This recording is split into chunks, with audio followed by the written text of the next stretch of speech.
Agendanya untuk kembali menjaga nilai-nilai reformasi yang sudah diperjuangkan bersama-sama, yaitu menguatkan demokrasi, salah satunya menolak nepotisme, khususnya menjelang pilkada 2024 ini ya. Kita harus bertegas kembali untuk menyatakan kita sebagai Komisi 8 itu menolak dengan tegas segala bentuk praktek nepotisme. Apalagi nepotisme yang dipopulerkan oleh Presiden Jokowi. Itu menurut saya nepotisme barbar ya. Nepotisme yang nggak ada lagi ukurannya. Saya kira nggak ada lagi penjelasnya, itu bukan lagi demokrasi, tapi betul-betul sudah mengangkangi semangat berdemokrasi hanya karena satu argumen. Argumennya yang penting dipilih rakyat. Jadi menurut saya kita sedang mengalami satu situasi yang menjurus kepada nepotisme barbar, dan oleh karena itu kita harus lawan dengan segala cara. Pemaparan Bapak tadi cukup keras ya, ini di masyarakat sendiri apakah sudah resah atau seperti apa Pak? Iya, sebetulnya keresahan ini kan keresahan yang juga umum dirasakan oleh masyarakat ya kan. Lihat aja hari ini misalnya saya mendengar KPK mengeluhkan juga bahwa peringkat mereka merosot ya di tengah masyarakat gitu. Artinya sebetulnya diam-diam semua orang merekam peristiwa yang terjadi, bahwa masyarakat juga merasakan bahwa semua hal yang menjadi ikon dari demokrasi kita itu sedang merosot gitu, dan itu dirasakan sendiri oleh mereka yang berada di dalamnya seperti KPK ya, dan MK juga mungkin gitu, yang cuma membuat ya situasi ini mungkin sedikit agak tertahan karena bansos terus-menerus masih dijalankan oleh Presiden. Kalau sekiranya situasinya agak berbeda, boleh jadi keluhan ini akan meluas di tengah masyarakat, di tengah situasi yang juga kelihatan makin berat ya. Nanti Pak Baisal lah yang bisa dijelaskan dan Pak Antoni soal apalagi situasi ekonomi gitu. Agendanya untuk kembali menjaga nilai-nilai reformasi yang sudah diperjuangkan bersama-sama, yaitu menguatkan demokrasi, salah satunya menolak nepotisme, khususnya menjelang pilkada 2024 ini ya. Kita harus bertegas kembali untuk menyatakan kita sebagai Komisi 8 itu menolak dengan tegas segala bentuk praktek nepotisme. Apalagi nepotisme yang dipopulerkan oleh Presiden Jokowi. Itu menurut saya nepotisme barbar ya. Nepotisme yang nggak ada lagi ukurannya. Saya kira nggak ada lagi penjelasnya, itu bukan lagi demokrasi, tapi betul-betul sudah mengangkangi semangat berdemokrasi hanya karena satu argumen. Argumennya yang penting dipilih rakyat. Jadi menurut saya kita sedang mengalami satu situasi yang menjurus kepada nepotisme barbar, dan oleh karena itu kita harus lawan dengan segala cara. Pemaparan Bapak tadi cukup keras ya, ini di masyarakat sendiri apakah sudah resah atau seperti apa Pak? Iya, sebetulnya keresahan ini kan keresahan yang juga umum dirasakan oleh masyarakat ya kan.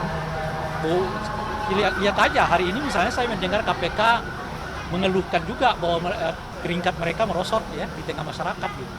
Artinya sebetulnya diam-diam semua orang merekam peristiwa yang terjadi, bahwa masyarakat juga merasakan bahwa semua hal yang menjadi ikon dari demokrasi kita itu sedang merosot gitu, dan itu dirasakan sendiri oleh mereka yang berada di dalamnya seperti KPK ya, dan MK juga mungkin gitu, yang cuma membuat ya situasi ini mungkin sedikit agak tertahan karena bansos terus-menerus masih dijalankan oleh Presiden.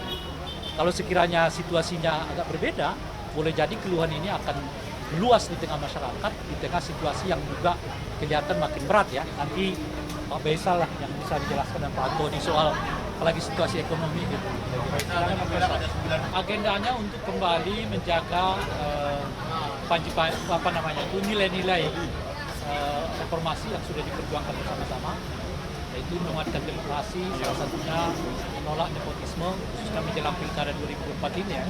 Kita harus bertegas kembali untuk menyatakan kita sebagai Komisi 8 itu menolak dengan tegas segala bentuk praktek nepotisme. Apalagi nepotisme yang dipopulerkan oleh Presiden Jokowi. Itu menurut saya nepotisme barbar ya. Nepotisme yang nggak ada lagi ukurannya. Saya kira nggak ada lagi penjelasnya, itu bukan lagi demokrasi, tapi betul-betul sudah mengangkangi semangat berdemokrasi hanya karena satu argumen. Argumennya yang penting dipilih rakyat. Jadi menurut saya kita sedang mengalami satu situasi yang menjurus kepada nepotisme barbar, dan oleh karena itu kita harus lawan dengan segala cara. Pemaparan Bapak tadi cukup keras ya, ini di masyarakat sendiri apakah sudah resah atau seperti apa Pak? Iya, sebetulnya keresahan ini kan keresahan yang juga umum dirasakan oleh masyarakat ya kan. Bu, lihat aja hari ini misalnya saya mendengar KPK mengeluhkan juga bahwa peringkat mereka merosot ya di tengah masyarakat gitu. Artinya sebetulnya diam-diam semua orang merekam peristiwa yang terjadi, bahwa masyarakat juga merasakan bahwa semua hal yang menjadi ikon dari demokrasi kita itu sedang merosot gitu, dan itu dirasakan sendiri oleh mereka yang berada di dalamnya seperti KPK ya, dan MK juga mungkin gitu, yang cuma membuat ya situasi ini mungkin sedikit agak tertahan karena bansos terus-menerus masih dijalankan oleh presiden. Kalau sekiranya situasinya agak berbeda, boleh jadi keluhan ini akan meluas di tengah masyarakat, di tengah situasi yang juga kelihatan makin berat ya. Nanti Pak Baisal lah yang bisa dijelaskan dan Pak Antoni soal apalagi situasi ekonomi gitu. Agendanya untuk kembali menjaga nilai-nilai reformasi yang sudah diperjuangkan bersama-sama, yaitu menguatkan demokrasi, salah satunya menolak nepotisme, khususnya menjelang pilkada 2024 ini ya. Jadi harus bertegas kembali untuk menyatakan kita sebagai aktivis 8 itu menolak dengan tegas segala bentuk praktek nepotisme. Apalagi nepotisme yang dipopulerkan oleh Presiden Jokowi. Itu menurut saya nepotisme barbar ya, nepotisme yang nggak ada lagi ukurannya. Saya kira nggak ada lagi penjelasnya, itu bukan lagi demokrasi, tapi betul-betul sudah mengangkangi semangat berdemokrasi hanya karena satu argumennya yang penting dipilih rakyat. Jadi menurut saya kita sedang mengalami satu situasi yang menjurus kepada nepotisme barbar, dan oleh karena itu kita harus lawan dengan segala cara. Pemaparan Bapak tadi cukup keras ya, ini di masyarakat sendiri apakah sudah resah atau seperti apa Pak?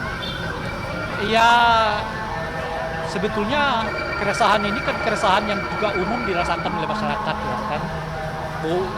Lihat aja hari ini misalnya saya mendengar KPK mengeluhkan juga bahwa peringkat mereka merosot ya di tengah masyarakat gitu.